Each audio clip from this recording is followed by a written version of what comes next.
Our top story now, the Allahabad High Court has requested the Election Commission to postpone the upcoming Uttar Pradesh Assembly elections by a month or two. It also requested Prime Minister Modi to ban election-related gatherings in the state and think about postponing state elections over fears over the highly contagious COVID variant Omicron.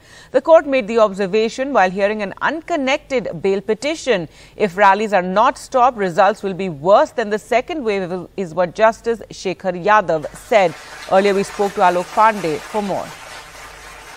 So the Allahabad High Court was hearing an unconnected bail petition, and after passing the orders on that bail petition, Justice Shekhar Yadav made a host of observations about the worry over the Omicron third wave in India. And he first of all said that, even in the courtrooms, lots of lawyers are coming every day because many cases are coming up on each day and there is no social distancing, and he asked the court registrar to do something about it. He then went ahead and also made a host of observations about how he's been reading in newspapers and watching the news about how, in many other countries across the world, the Omicron wave is already there. And he felt that the amount of political rallies happening and with the crowds coming in at these rallies by various parties, it poses a great risk, and that no COVID protocols are being followed. So he requested the Election Commission to ban these rallies and ask political parties to campaign through social media or through television, etc. And he also gave the suggestion that if it is possible, then the coming elections in Uttar Pradesh, which are likely to start in February, should also be postponed by 1 or 2 months. Very importantly, Justice Yadav said that if this is not done, then he feels that the situation may turn worse than what happened during the second wave of the pandemic. And he also praised the Prime Minister, saying that while the immunization program or the COVID vaccination program is progressing well under the Prime Minister's leadership, he requested the Prime Minister to see if these rallies could be banned and that if possible these elections could be postponed in Uttar Pradesh. So very significant observations coming through from the Allahabad High Court. The court has also directed that this order be sent to the relevant people so that they can take a look. Well, let's take a look at the Omicron situation in the country. So far, 304 cases of Omicron have been detected. Maharashtra has the highest number with 88 cases, while Delhi follows with 64 cases. Now, the Prime Minister held a review meeting yesterday evening on the COVID situation, where he emphasized that the fight against the pandemic is not over and directed authorities to send teams from the centre to states which are reporting a surge in cases and have insufficient health infrastructure. The Prime Minister chaired the high-level meeting days ahead of Christmas and New Year festive season and directed officials that we should be satark, that's alert, and savdhan, that means attentive.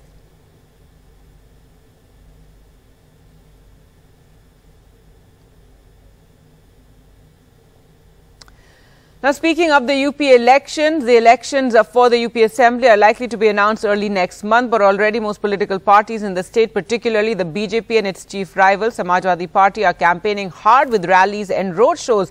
The Prime Minister, who chaired that COVID review meeting yesterday evening, was himself in Varanasi addressing a big rally in the morning. Akhilesh Yadav is in quarantine after family members tested positive, but the rallies with large crowds in Aligarh and Varanasi continue. Meher Pandey and Ajay Singh report.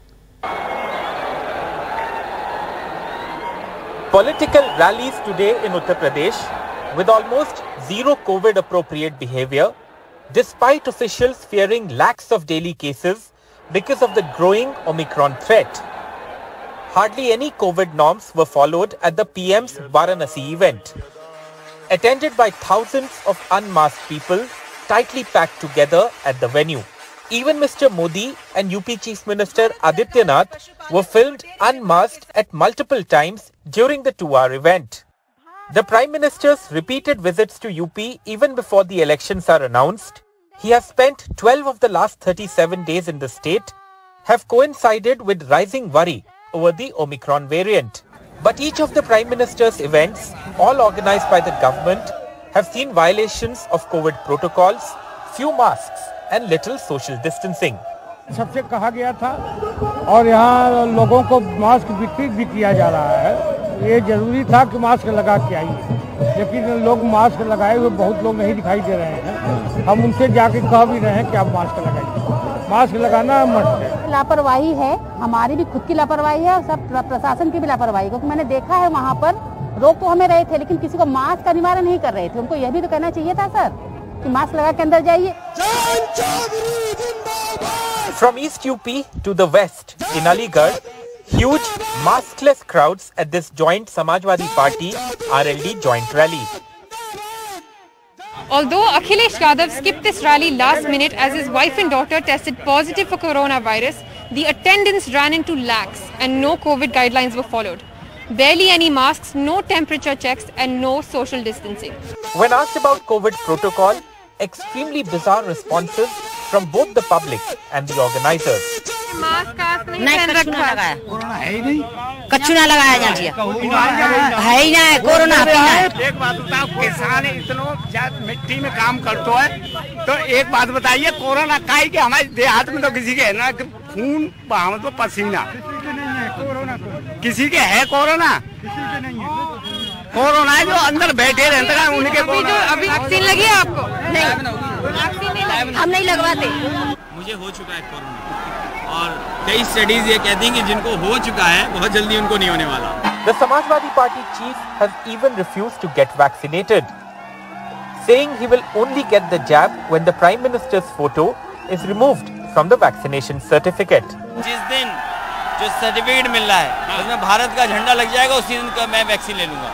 In the last 2 months, the main parties, the BJP, the SP and even the Congress have organized crowded political events, but ensured little COVID-appropriate behavior. While UP reported just 21 fresh COVID cases on Wednesday and the overall active COVID cases in the state are just about 200, the reproduction factor in the state at over 1 as versus the all India average of 0.96 is a worry and indicates that there could be a rise. This is something that our netas need to worry about right now. With Ajay Singh, Meher Pandey and Vineet Verma, this is Alok Pandey, NDTV. And the Delhi Chief Minister Arvind Kejriwal also held a review meeting on Delhi preparations for a surge in Omicron cases. He said Delhi is preparing for 1 lakh cases daily. Omicron की मोटे तौर पे 2 characteristics हैं। एक तो ये कि ये फैलता बहुत तेजी से, दूसरा ये कि ये काफ़ी माइल्ड है। इसमें हॉस्पिटलाइजेशंस कम होते हैं, मौतें भी काफ़ी कम होती हैं। इस बार हमने अपनी तैयारी की है 1 लाख केसेस पर डे अगर होते हैं तो उसके लिए भी हमने तैयारी उसके हिसाब से की है। चिंता करने की बात ज़रूरत नहीं है, हम सब साथ हैं। And there's been a surge in cases in Mumbai and Maharashtra. Mumbai reported 602 fresh cases of COVID. That's the highest single-day spike in 77 days.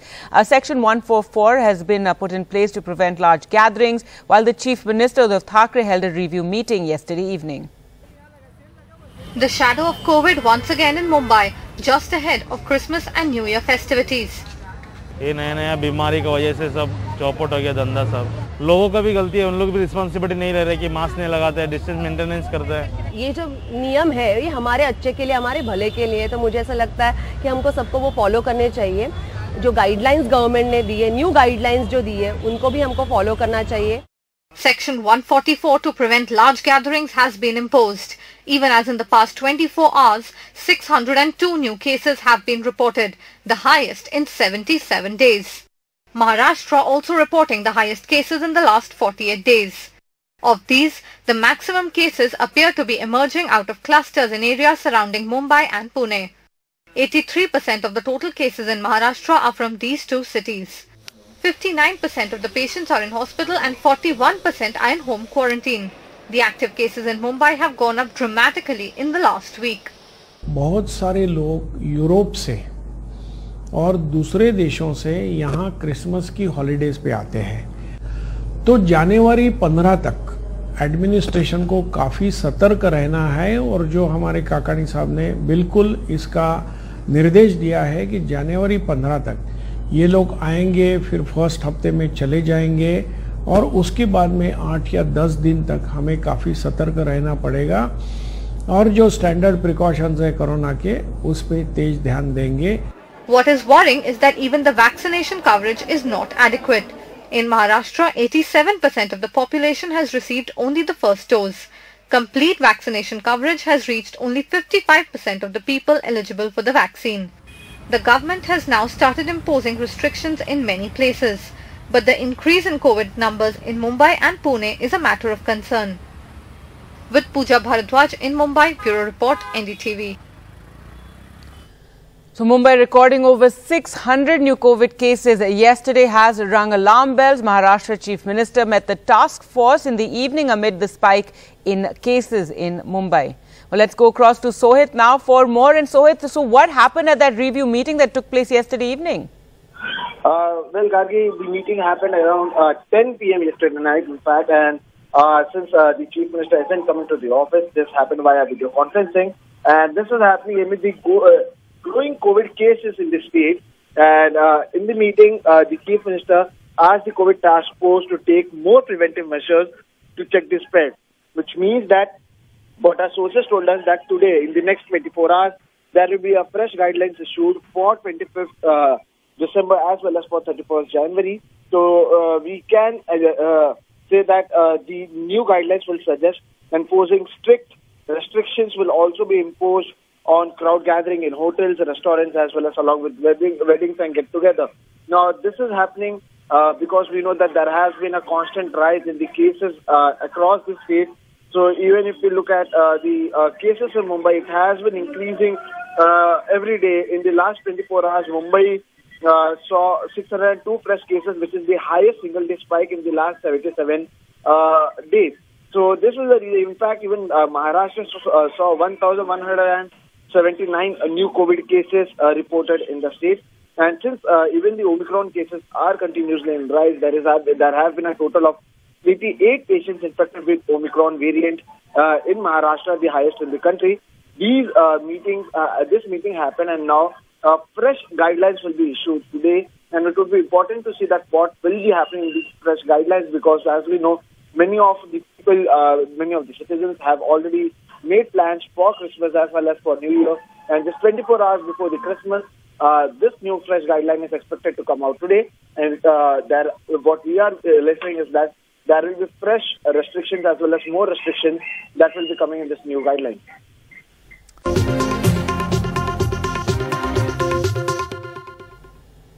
Welcome back. Now, outrage is mounting over videos that have emerged of a gathering of so-called sadhus and priests in the holy town of Haridwar in Uttarakhand, calling for Hindus to arm themselves and inflict genocidal violence against Muslims and minorities. The hate-filled event has been condemned by former defense chiefs who said this threatened India's security, internal security, at a time when Jawans are already defending us on two fronts. The police have taken cognizance, finally, of the viral videos, and NDTV reports that though an FIR has been filed, it only names one person. NDTV Saurabh Shukla reports from Haridwar.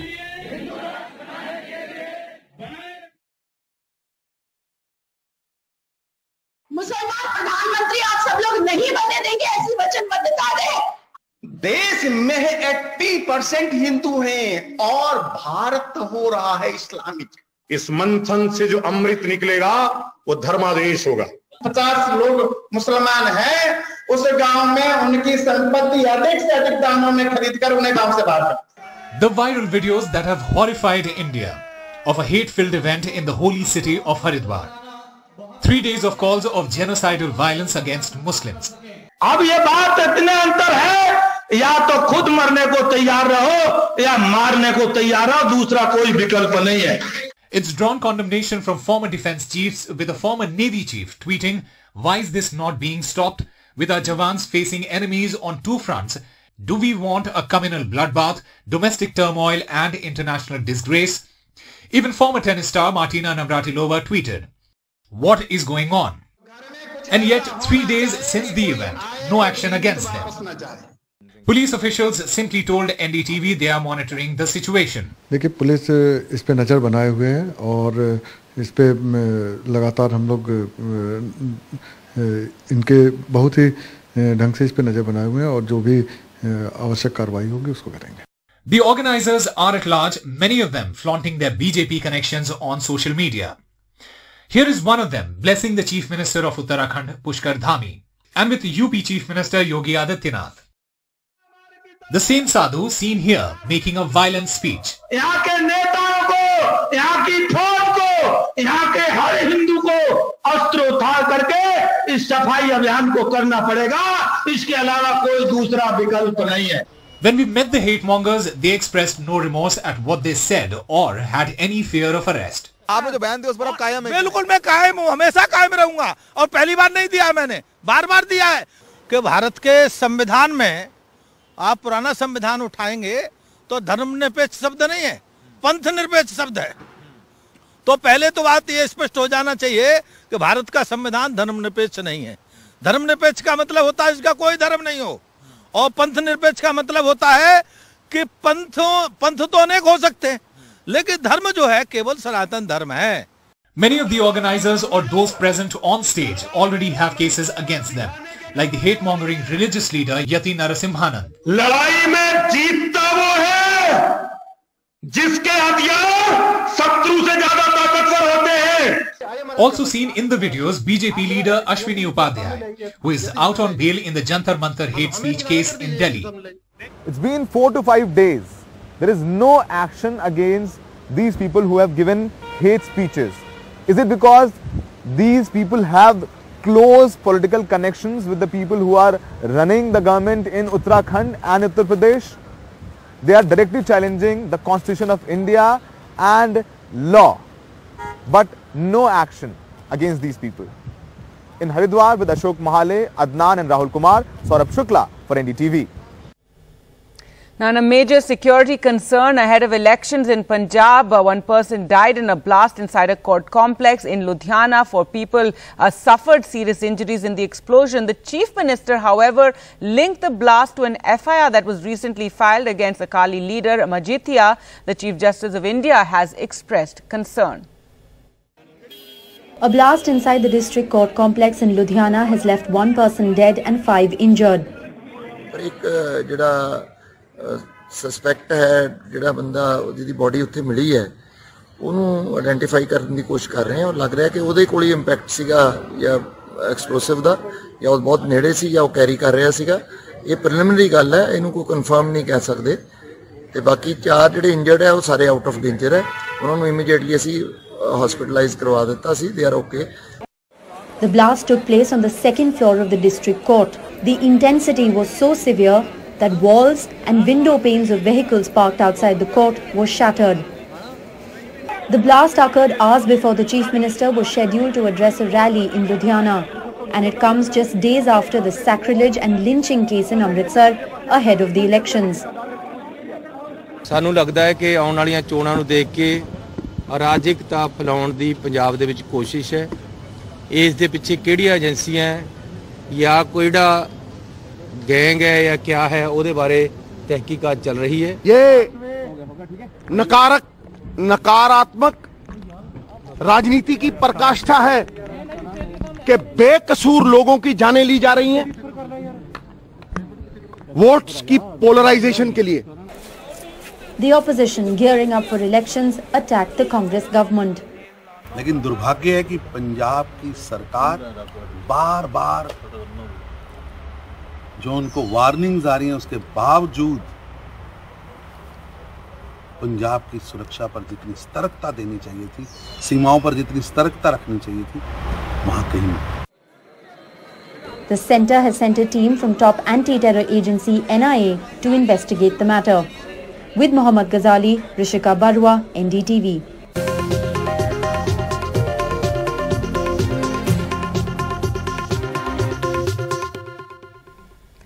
Welcome back. Now, is India heading for an Omicron-fueled third wave? That's the question that everyone is concerned with right now. We only have examples from around the world, and the path of the latest COVID variant around the world is confusing right now.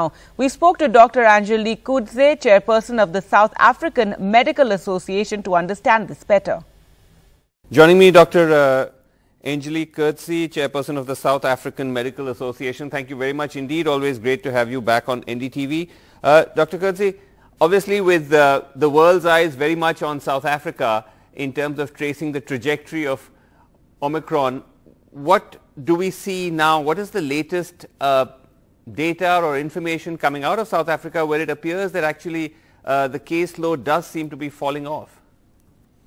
Thank you. Thank you for asking. It's always a pleasure to be on your show as well. So what we have seen this past week is that although our infectivity rate is more or less between 29 and 30%, the cases, that's the infectivity rate. It's not what we are seeing in the surgeries or at the hospital level. So again, most of these patients have mild symptoms, and those with severe symptoms will go straight into a hospital. The majority of the community is easily treatable with the symptoms that they present at the coalface level. The hospitalization, if we look at our stats, it's fairly stable again this last week and a half, around about between 500 and 600 patients across 666 health facilities in South Africa. So, if you do the maths, it's nearly one per facility, although we know that some facilities will have more than one patient and others will have 0. So that's very consistent. If you look at our death rate, yesterday, our figures were also not very high. NICD yesterday released a statement where they said of the 309 cases that were seen, 269 were unvaccinated. That's about 87%. And we're now talking about cases in ICU and deaths who then perished in the end of the day, of which 40 were fully vaccinated. So, and then again, if you look at yesterday's normal death rate, was 35, and the day before 105, and the day before that it was also on the lower side, 31. So it's not a lot of patients that get severe ill, although I need to stress, for those that's unvaccinated with the severity of the disease, they're extremely sick. Right. But the majority of patients doesn't need oxygen, nothing of that. Okay, so that is sort of cautiously optimistic news coming out of South Africa. And what we also heard was, because you were talking about like the kind of national data, but even in Gauteng province, which was supposed to be one of the kind of epicenters of the virus, even there cases have started to drop? Yeah, we passed the wave in Gauteng. It drops dramatically. I think it was between 3,000 and 4,000 yesterday. It came down significantly. We're quite confident that we are over the Gauteng wave. However, when the school starts in January, we will have we need to see what's going to happen. We might have a slight increase, but I don't think it's going to make a huge difference. Okay. That is, of course, interesting. What is that really telling us then, Dr. Coetzee, about Omicron? A couple of studies came out recently. You must have seen Scotland, England and South Africa. The South African study found Omicron sufferers 70 to 80% less likely to be hospitalized. Is that, I mean, broadly, what are you picking up, and what are we then learning about the virus based on all these numbers coming out of South Africa, these falling numbers? Thank you so much for that. So if I look at my, for my own stats, my own data, my own surgery, I have now treated 106 Omicron patients myself, and only one had been admitted, and that was 2 days ago. That was a 51-year-old male, 150 kilograms, diabetes, uncontrolled with hypertension. So that was the first patient I have seen with the Omicron that got pneumonia. We admitted him for pneumonia yesterday. So again, if we look at the majority of cases, it fits in. I would even say more or less 90% of people it's got mild disease. But I need to stress, I think there's a misconception if we say mild disease that you don't have to worry. So what you need to do is you need to understand mild disease means I can treat you out of hospital. We don't need a lot of medication, and I can get you better. It doesn't mean you're not sick. And that is so important that to stress to patients, please, if you have the symptoms, and remember the symptoms, you have to understand the symptoms. It's that body ache and pain, that tiredness when you wake up this morning, and the headache. So go and see your healthcare practitioner. Get just examined, especially if you're old. Get it and make sure you're okay. Don't just leave it. Great to always hear from you, Dr. Coetzee, and thank you so much indeed for joining us. Thanks very much. Thank you so much. Speak again. Well, that time for us to slip into a short break. Coming up on the other side, an interview with Anupama Chopra about her new book, A Place in My Heart, where she recalls her favorite memories from Bollywood.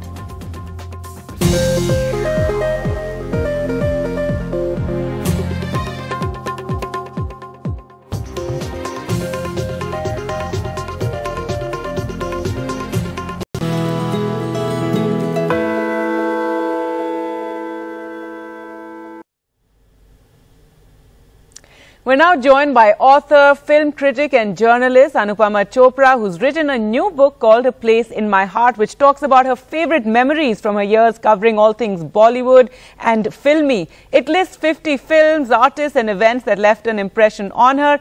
Thank you so much, Anupama, for joining us on the program. And to start off, what made you write this book now, where you share all these, special memories that you have and your Bollywood journey? It was really about kind of sharing things meaning movies and people and places that have given me joy. And that's actually one of the most exciting parts of my job, is kind of just sharing, because I love movies so much that it's not enough to just love them alone. I want other people to love them too. And I want to kind of convey my enthusiasm and my passion, and so and sort of make it contagious. So really the idea was to kind of just talk about films and events that have sort of shaped my professional life and that have had a real impact, and through all of that give a sense of the film industry at a time and a place. And you've talked about so many wonderful films, through the whole book, big films, small films, groundbreaking films, pivotal ones. It's actually a treasure trove of recommendations for film lovers. Was it difficult for you to choose? Yeah, that was the toughest thing, because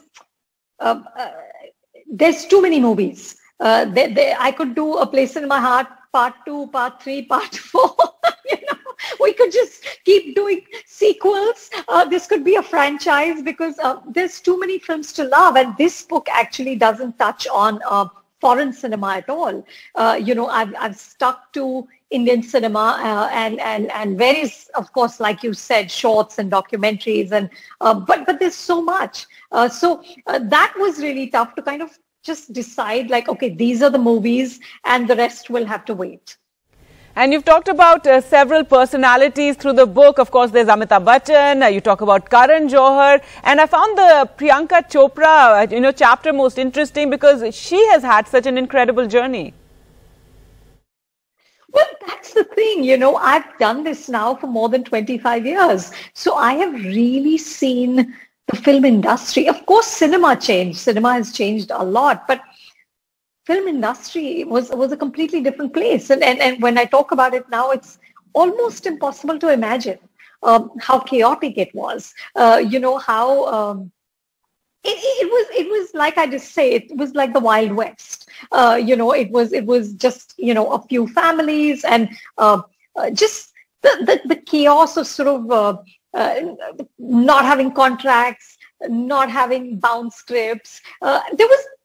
There was a certain madness in it, which was also very romantic and also very attractive, But at that time, I remember when I first started in the early 90s, I was on sets where, me and maybe there would be like literally 4 or 5 other women. That would be it. If it wasn't a song number with dancers, then it would just be like, I've done interviews with Madhuri Dixit, where it was me, her mother, Madhuri, and the hairdresser.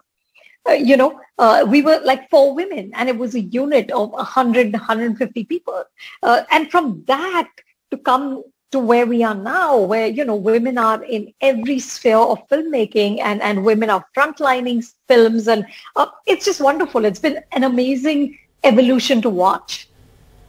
And if we talk about Priyanka Chopra, further the career that she has managed to chart for herself, she reached the top here and then went on to the US to chart a new career there.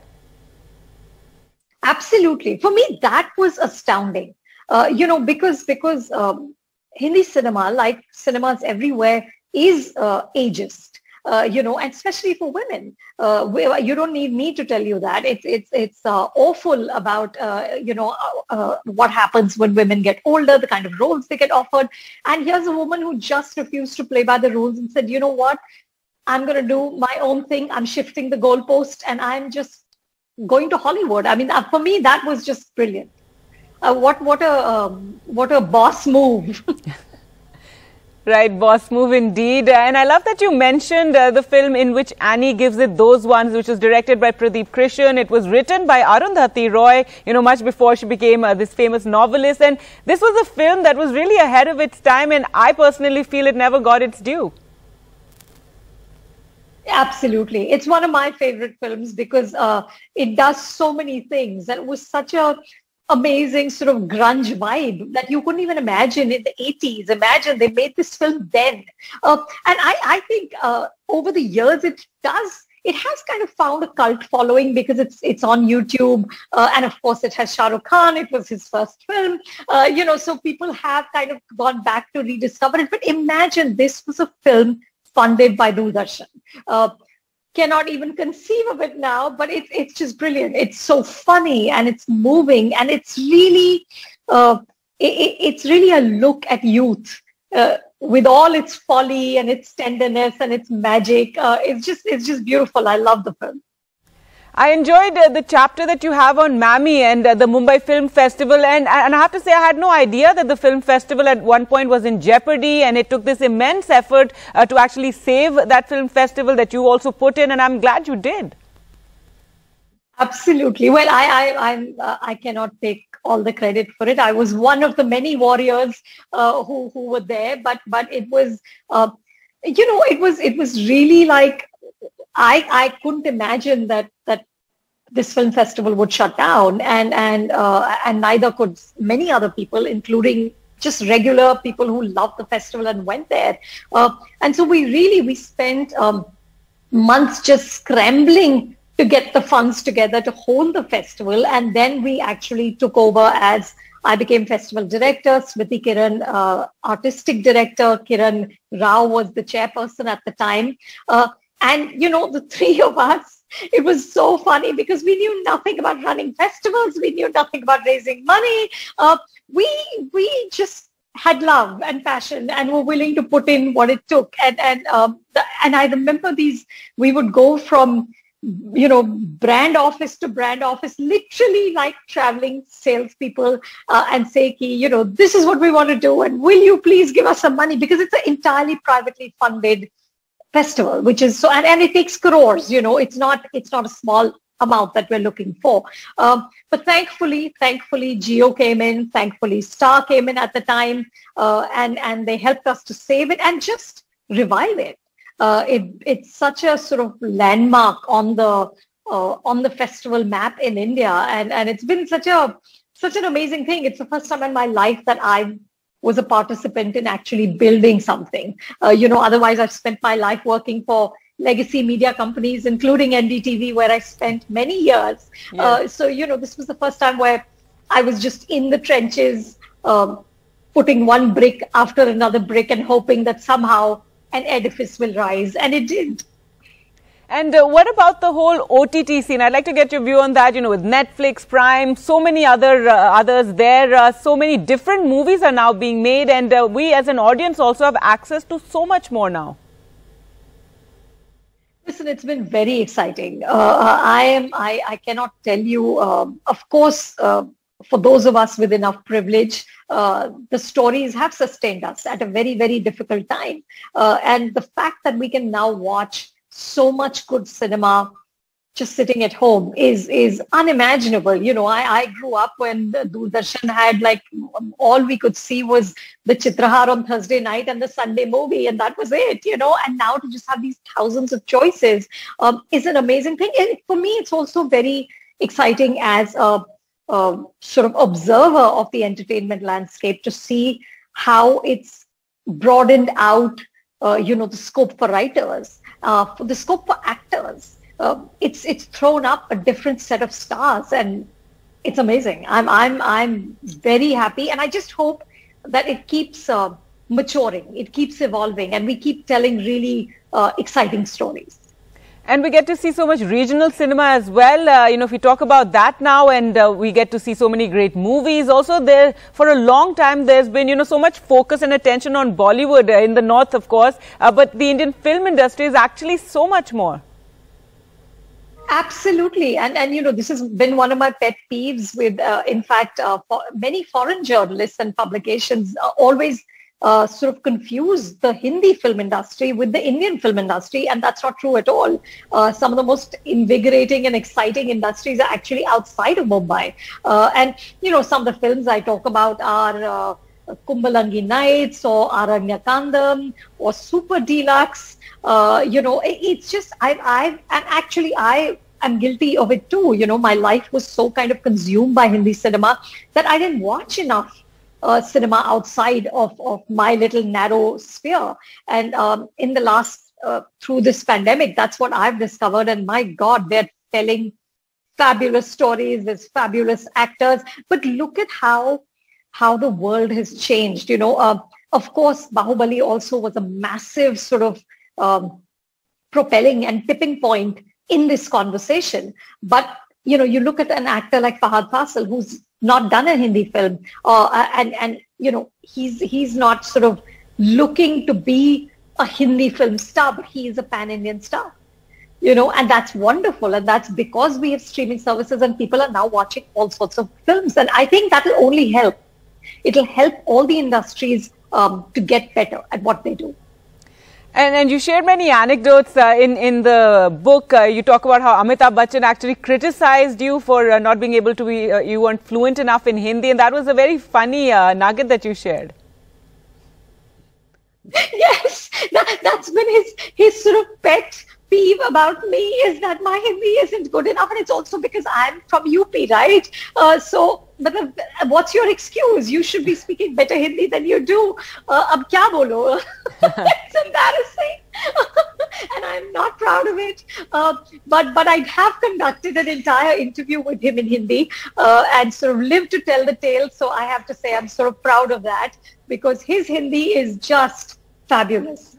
Of course. Now, social media, let's talk about that. It's such a huge part now of what is required of the film industry and film promotions. How has that affected things in your view?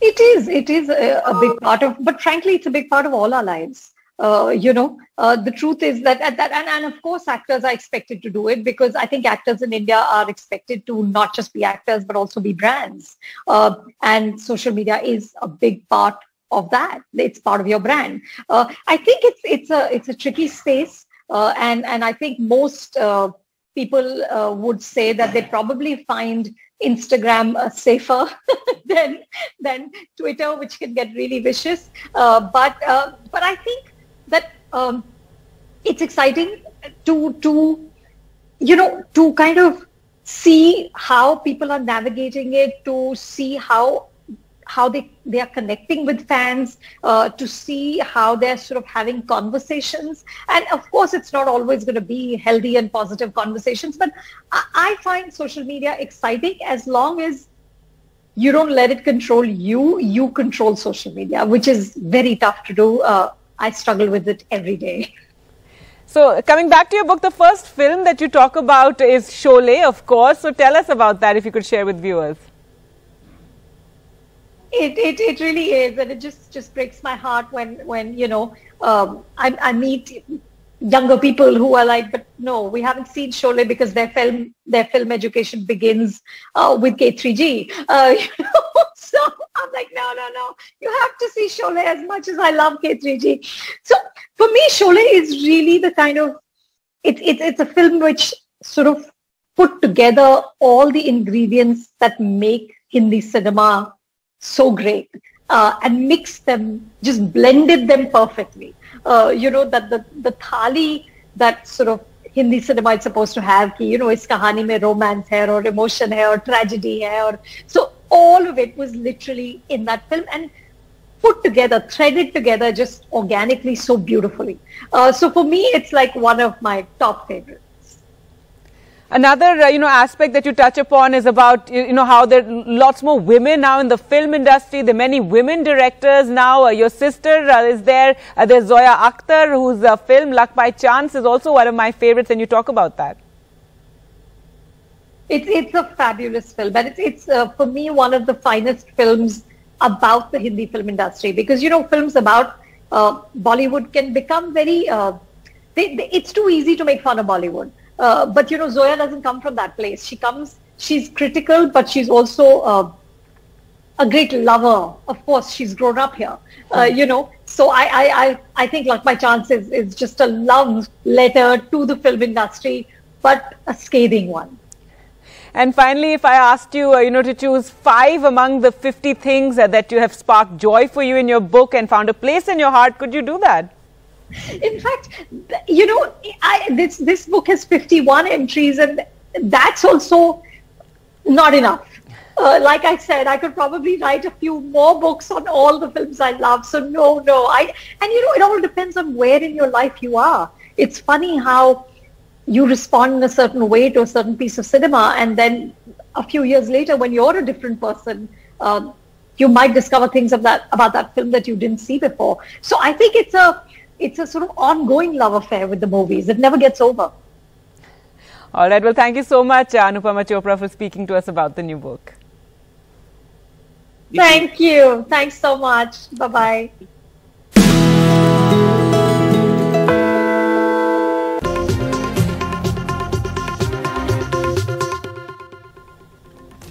Welcome back. Now, there are fears of a possible third wave of COVID in India, fueled by the highly infectious Omicron variant. At the same time, there are reports from other countries on how Omicron is not as severe as the Delta strain and that hospitalizations are drastically lower. To talk more about this, we're joined by Dr. Subhash Salunke, advisor to the Maharashtra government on COVID, Dr. Suranjit Chatterjee, member National Task Force for COVID, and Dr. R. Ebenezer, head Critical Care Services, Apollo Speciality Hospitals, Vanagram. Thank you so much, doctors, for joining us on the program. And first to you, Dr. Subhash, what is your view of, the fact that on one hand, yes, we are anticipating there's going to be a surge in cases due to Omicron, but at the same time, do we get any sort of reassurance from the reports coming in from South Africa, from, UK about lower hospitalizations and the reduced severity of Omicron? Well, thank you very much for an opportunity, but let me tell you a couple of things which are absolutely fact and science based. Number one, that at this juncture, the information that is available to us as far as this variant is concerned is basically flowing from either the South Africa, Europe, and from WHO. Right now in India, we have a very limited number of cases. Doesn't mean, because these are the one which we have detected, that doesn't mean that that limited number is there in India. There are bound to be many more as far as this variant is concerned.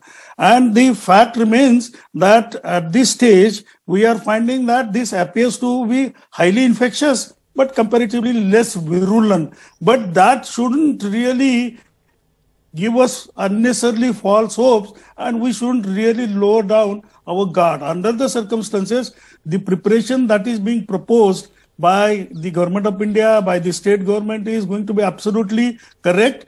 We must use restrictions. We must, so that, people unnecessarily don't come together. At the same time, people will also have to cooperate. And we also ensure that the health system is geared up to full extent, so that even if there is going to be a potential of additionality as far as the critical cases are concerned, or as far as the ICU beds occupation is concerned, for that purpose, health system preparedness, hospital preparedness, and we need to ensure that the appropriate surveillance is heightened. Even though conducting sequencing as far as any viral investigation is concerned is not an easy task. It's also a complex process, requires appropriate sampling, requires appropriate laboratories, and that can't be done overnight in a large number. whatever right now the capacities we have, 26, 27 laboratories, we can make use of it to the maximum possible extent. But most importantly, there is nothing new as far as prevention part is concerned about this variant. We know how to prevent it. We know what steps need to be taken. There is nothing new that we are looking at it. Please follow basic principles of COVID appropriate behavior and we will be protected. If we don't do that, if we are going to be really, I'm sorry to use a little stronger term, foolish enough to enjoy so-called 25th Christmas and 31st year end and come together in large number, I think we will be unnecessarily creating problem ourselves. My request finally is be selfish, protect yourself, protect your family, don't unnecessarily come together and give more opportunity for transmission of this variant. And I'm pretty certain we may get another variant after some time because this virus is not going to go away. It is going to mutate. So why don't we follow the basic principle? At least protect yourselves. Be selfish. Right. Thank you. I may have No, been that's a little perfectly blunter, fine, and but it's important that people hear this constantly and not have any sort of false reassurances either, because like you said, we don't know how it will be in our country, and given the sheer numbers, the volume of people, it's going to be once it does take grip, it's going to be very concerning. Dr. Suranjit Chatterjee, already the Delhi Chief Minister has talked about how they're making preparations and how they're ready to tackle 1 lakh cases a day, because once Omicron takes grip, given what we've seen in South Africa and what we're seeing in the UK, we're going to have a huge volume of cases here. Absolutely true. That is what is worrying, because okay, we know that is a mild case, hospitalizations are less, but if the number of people involved is huge, the denominator is huge. If the denominator is very large, then even if a fraction of those people become sick who are requiring hospitalizations or requiring oxygen, then the healthcare system again would be under stress. So that is what we need to be careful about. We know that quite a few people are vaccinated, quite a few people have hybrid immunity, that is, they have natural infection as well as immunization going on. So the number of maybe sick patients would be less, but we cannot put our guards down, because if the numbers are high because of high transmissibility, again, the healthcare system would be under strain. Absolutely. Dr. Ebenezer, we have all concern being expressed by doctors. We've had a Allahabad High Court judge talk about, even postponing the UP elections, given that we're seeing such huge gatherings taking place.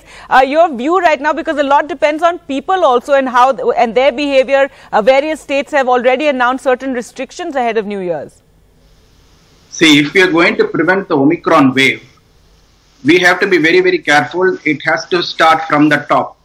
It has to be a top-down approach.